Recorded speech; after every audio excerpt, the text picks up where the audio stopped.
Okay, that was my little musical introduction to well-known Christian author Philip Yancey. My name is Jenny, and I'm a wife and mom raising 2 kids. But I used to live a more glamorous life as a TV reporter. I was on the nightly news interviewing pop stars and politicians. So when I said goodbye to TV and hello to motherhood, I suddenly discovered what we moms are up against. We live in a world that tells us to be rich and famous, thin and successful. You know, almost nobody says, "Oh, hey, you're a mom? That is fabulous." But you are fabulous, and I'm here to tell you why. It's Channel Mom with Jenny Dean Schmitz. We're here for you. Brought to you by the Healthy Marriage Project. Just click on one of their ads to find out about a healthy relationship workshop near you.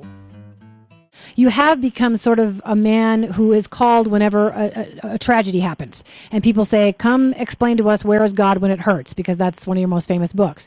And you had to go to Newtown, Connecticut. And I thought, I prayed for you, actually, as you were flying out there and going with, I believe, your wife, Janet. Didn't she join you? Right, she did. I prayed for you because I thought, how is he going to answer the parent that comes up to him and says, I cannot believe in a God who allowed my 5-year-old, precious, beautiful child to be shot by somebody in that fashion. And I wonder if you can tell moms listening today what you're able to say about God or what you're able to do to reflect Jesus that's the truth in a time where it seems like there is no God.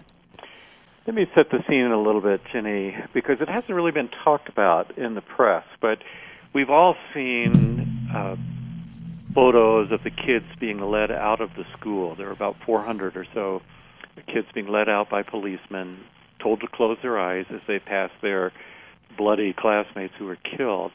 And so the whole place was surrounded by moms and some dads who came to pick up those kids. And one by one, the cars drive away, there's reunion and hugs, and then there were 20 children who didn't appear. So the parents of those children all gathered in a firehouse just right across the street. You can see it from the school. Large room used as a community room. And so they waited there for an hour, 2 hours, 3 hours, up to 4 hours without knowing what happened to their children. I talked to counselors who were called from a local church who were hearing on the news. We all heard how many kids were dead. I mean, you know, there were wild rumors, 12, 15, 20, whatever, but we knew that a lot of the kids were dead. Mm-hmm. The parents themselves in the firehouse did not know. They had kind of a news blackout. And the government came and said, we don't really want to give you any information until we have positive ID confirmed. So they're in there for up to 4 hours. Finally, the governor appears, governor of Connecticut, and he starts saying how sorry we are and all this. And a woman says, are there any survivors? And he kind of pauses and looks around nervously, and then he continues his speech. And she says, I said, are there any survivors? And he stops, and he says, I probably shouldn't say this, but the best information we have at this point is that, no, they're all fatalities. And there were about 50 people in that large room, and the people who were there told me it erupted, kind of like the scenes you see in the Middle East, beating your breast, wailing. For 4 hours they've been waiting, and now they hear this devastating news. Yeah. I talked to some of the parents who were in that room, and fortunately they did have people with them. They had pastors, they had priests, they had counselors, professional counselors. And the one thing, the strongest mother told me, she said, I knew from the very first moment that my daughter, Catherine, she's the one with the shocking red hair, I knew my daughter was safe. I didn't know where she was, but I knew she was safe. And I just had that confirmation, and I'm a Christian. I believe in a merciful God. And the last thing I wanted, of course, was for her to be safe in another life.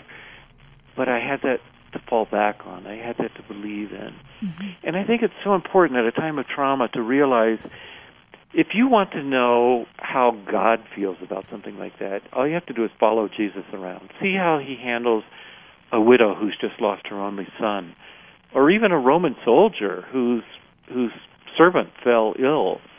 Jesus never comes and says, well, this is God's will, you just have to accept it, or you did something to deserve that. He always responds with comfort and with healing. And that's what we in the church should do, because the Bible presents this planet as a fallen is the word that they use theologically, but an incomplete planet. It's not the planet that God intended. It's not the planet that God is going to make. And somehow we can be part of that remaking of the planet. Mm-hmm. And we are called to be like Jesus, to bring comfort and healing and hope. One time somebody asked me, okay, you wrote this book, Where is God When It Hurts? Can you tell me the answer to that in 10 words or less? And I said, well, no, I can't. But another way of asking that actually is, where is the church when it hurts? Yeah. Because we are the ones called to represent that loving and merciful God. And in the places I talk about in this book, Japan, Sarajevo after the war, and then Newtown, Connecticut, the church was there. I was invited by a church, and they said, we're here for the long term, whatever it takes. They set up a fund for counseling for 10 years from now, because these kids, they have brothers and sisters who are 6 and 7 years old, too. Yeah. And 10 years from now, they're still going to need counseling to deal with the trauma of listening on the intercom as your classmates are gunned down. I mean, that's a horrific thing. Yeah. And the church will be there for them. As it is, Hurricane Katrina, who's there now? The government pulled out long ago. But the Houston Baptist churches, the Dallas Methodist churches, they're still there every weekend rebuilding houses, doing whatever's necessary. That's part of what we do. Where is the church when it hurts? Yeah, it's the hands and feet of Jesus thing, and it works. And I look, I work very hard on this show to address everybody, not just believers, not just sort of like, oh, it's all good and we all just love Jesus. I do love Jesus, but I want to love on the people that aren't there. Yeah. And I get the skepticism, and I get the where is God when it hurts. By the way, we are speaking to Philip Yancey, the author of Where is God When It Hurts, and he's got a new book, The Question That Never Goes Away. So I get why people ask the questions that you try to address in your book. I get why people want to say there are lots of ways to God, because they don't want to leave anybody out. They want everybody to get to God. Mm-hmm. I get all of that. I get the people that criticize us for using Christianity as a crutch. They say, just need to tough it out, and we all die, and that's the end. I have watched in my own life and in others' lives and in the church's life how the message of hope and redemption makes people better people right here on planet Earth. We don't live so well when we don't have hope, and we don't have forgiveness, and we don't have the hope of redemption. And I think it works. No matter what anybody says about the Bible, it works. Yeah. And to me, that makes it the truth. To me, it makes it the greatest story that was ever told, because it's the story that works. And in the last 30 seconds, how can they go look at your books and buy them and so on? Again, probably the easiest way is to go on my website, which is just my name, philipyancey.com, or on Facebook. In both cases, there's a little tab that says books, and you can go and read what I think of my books. Some of them are my favorites, and some of them aren't. Yes. But there they are with my comments about them.